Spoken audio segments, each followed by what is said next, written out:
Alô, galera, a gente vai falar aqui de NBA, cara. Vamos falar aqui dos finais de conferência, né? Que o Lakers não vai estar lá, né? Mas faz parte, nem Cleveland, nem... Hoje temos Indiana e New York Knicks, OKC versus Minnesota Timberwolves. Então, galera, é isso.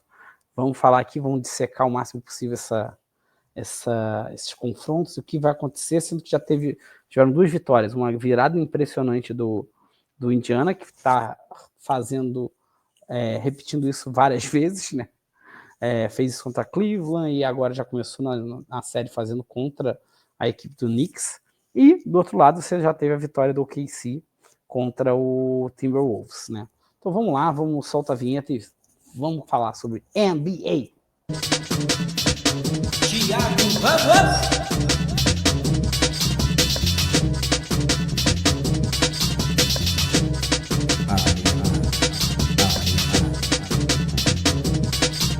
Arena Check-in. Galera, vamos falar aqui, vamos começar com o NBA, cara. Realmente a gente vai começar pela Oeste, né? Onde você tem o confronto entre o Oklahoma City Thunder e o Timberwolves. Os dois chegaram neste momento com a campanha 8-3 para o Thunder e 8-2 para o Timberwolves. Cara, o mais impressionante, assim, que o time do Timberwolves é um time que defensivamente ele é forte, né? Ele tem uma força grande, mas não ele não força tantos turnovers assim do adversário, né? Ele tem um bom desempenho nas bolas de três, mas não chega a ser um absurdo, né? Tem o Anthony Edwards jogando muito bem, o Julius Randle veio para ser o número 2 da equipe, entregou muito até o momento, e é um cara para ser esse número 2. O que está faltando um pouquinho é o Mike Conley. Mike Conley tinha que entrar mais no jogo. Eu acho que ele precisa estar mais nos playoffs, ele não está entregando tanto. É um cara que seria importante. O time não conseguiu fazer o desenvolvimento que eles esperavam do Dillingham, que é um cara que talvez pudesse ser esse número 1 nesse time, então eles estão tendo que improvisar ali o Donte DiVincenzo, que não é um cara para ser armador, está tendo que botar às vezes o Nick Alexander Walker ali, então assim, gera essa dificuldade, isso pode ser um problema contra um time tão forte defensivamente, que, cara, tá o tempo todo roubando bola, tá o tempo todo diminuindo espaço, tá o tempo todo pressionando você ao máximo. Cara, é impressionante o número de roubos de bolas por jogo desse time do OKC. São 11 roubos de bolas por jogo. Cara, teve 17 num outro jogo, 12 nesse. Então, assim, é um time que tá com uma intensidade absurda. Quando não funciona essa defesa, aí sim eles começam a ter problema. É o time que tem um plus-minus mais absurdo. Ele teve 14 pontos de vantagem de plus-minus, ou seja, ele ganha com uma vantagem grande. Aí, obviamente, às vezes ele não consegue, e quando perde, tá perdendo apertado. E isso se repete da temporada regular, tá? Por quê? Porque foi um time que o tempo todo ganhava por mais de 10 pontos. Então, assim, se você deixar o time do Thunder ficar confortável ali num segundo período, num terceiro com uma vantagem um pouco mais larga, você vai perder o jogo. Isso aconteceu em todos os principais momentos dessa pós-temporada. Os jogos que o Denver conseguiu amarrar, ele ganhou. Os jogos que ele, em algum momento, perdeu o controle, cara, aí sobrou. Mas, assim, acho que foi interessante. Tem um time muito bom. Assim, o OKC é um time que tem... É o time que tem o maior, talvez junto com o Knicks, não, com o Pacers, a maior capilaridade, um elenco mais extenso, né? Você vai jogar com 9, 10 jogadores, porra. E aí, cara, pegar uma rotação com 9, 10 jogadores, você vai gerar dificuldade, cara.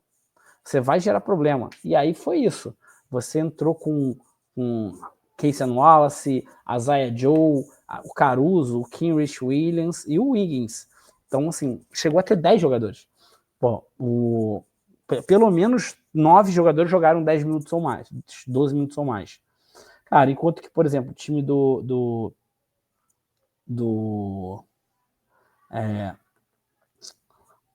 Minnesota, no jogo 1, o Gobert não funcionou. Quando ele não funcionou, ele sentiu uma lesão, cara, você teve que usar muito mais tempo no Naz Reid, que também não funcionou. Então, assim, na verdade, posição 4 e 5 desse time do não funcionou muito bem. Por quê? Você tinha que marcar o Chet e o Hartenstein e não conseguiu ter fluidez, né? Mas, ao mesmo tempo, por exemplo, o Dort não jogou bem, cara, mais uma vez. O Dort não está sendo nenhum cara que você talvez tivesse sido um fator mais interessante, não está funcionando. Mas tem time para vencer, tem time para conseguir fazer frente, mas vai precisar de jogos melhores. O Minnesota, por exemplo, vai precisar de jogos melhores do próprio Edwards, que vai ter que fazer jogos acima de 30 pontos. Ele vai ter que colocar 30 pontos ou mais. O Randall vai ter que fazer 20, 25 pontos. Cara, você vai precisar de pontuação do McDaniels, que não passou de 10 pontos, nem do Naz Reid. São dois caras que são fundamentais nessa rotação do Timberwolves para poder dar estabilidade e tirar um pouco o peso também tanto do Edwards quanto do Randall. Por quê? Porque o Gobert não vai pontuar esse jogo. Por quê? O Gobert vai estar sendo marcado pelo Hartenstein, apoiado pelo Chet. Então não espere pontos uma alta pontuação do Gobert nesse confronto. Cara, vamos pro outro lado? Pro outro lado a gente já vai ter um confronto, cara, onde você tem um time que tá no God Mode. Vamos falar a verdade.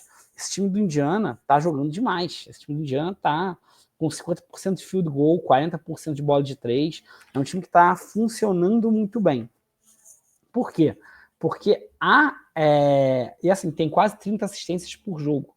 O segundo melhor time em termos de assistência dos 4 é o OKC com 25,5. Por exemplo, o Knicks tem 20 assistências só, é um time que dá pouca assistência. Então, assim, você vê que é um time que... O Pacers é um time que joga com fluidez. Teve jogo do Nesmith com 8 assistências. Nembhard com 7 assistências. Cara, e aí a gente vai falar do Haliburton. O Haliburton vai dar 8, 10, 11 assistências por jogo, com certeza.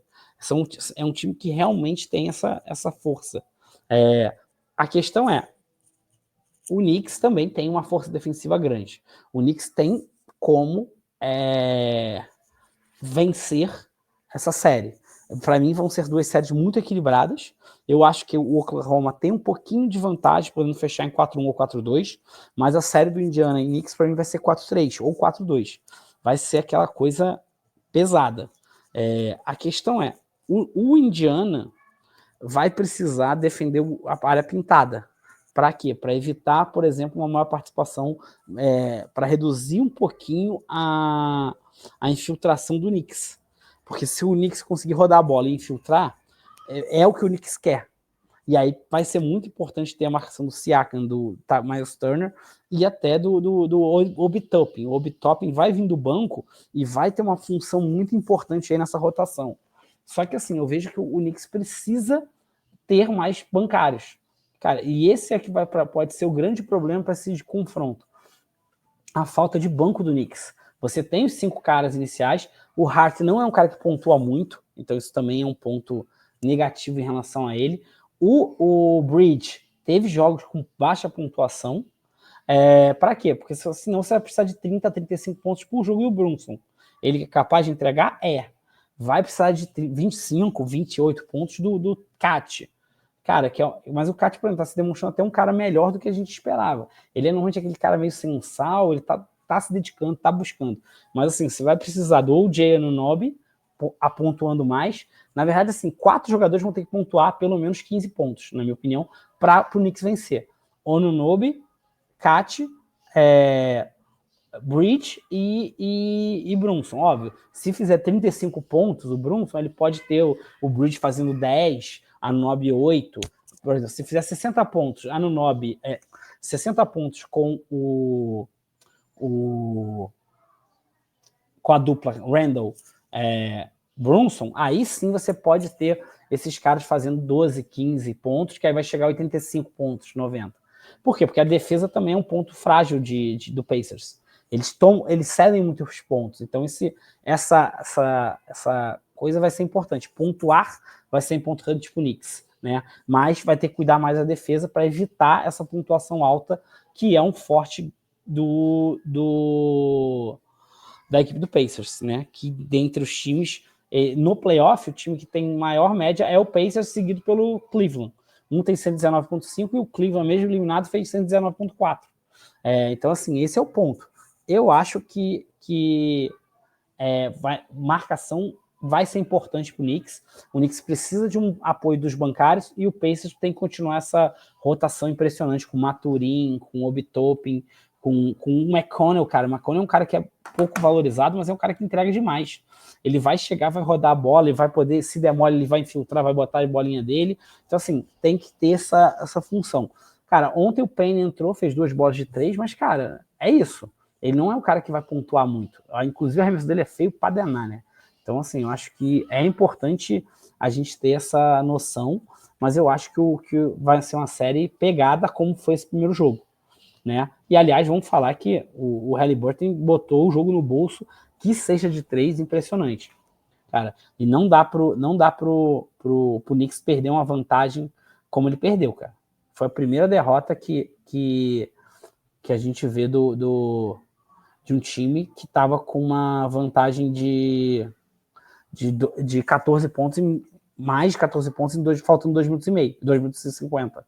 Foram 977 vitórias e uma derrota. O Knicks conseguiu essa derrota. Mas faz parte, eu acho que faz parte. O time do Indiana não é bobo, já tinha feito uma virada dessa em cima do Cleveland. E assim, cara, é isso, é playoff, é dar a vida, é jogar por todas as bolas. Então, galera, se gostou, deixa seu like, joga essa bola no sininho, compartilha e se inscreve no canal. Então, se tem Arena, tem esporte lá dentro, a gente tá lá.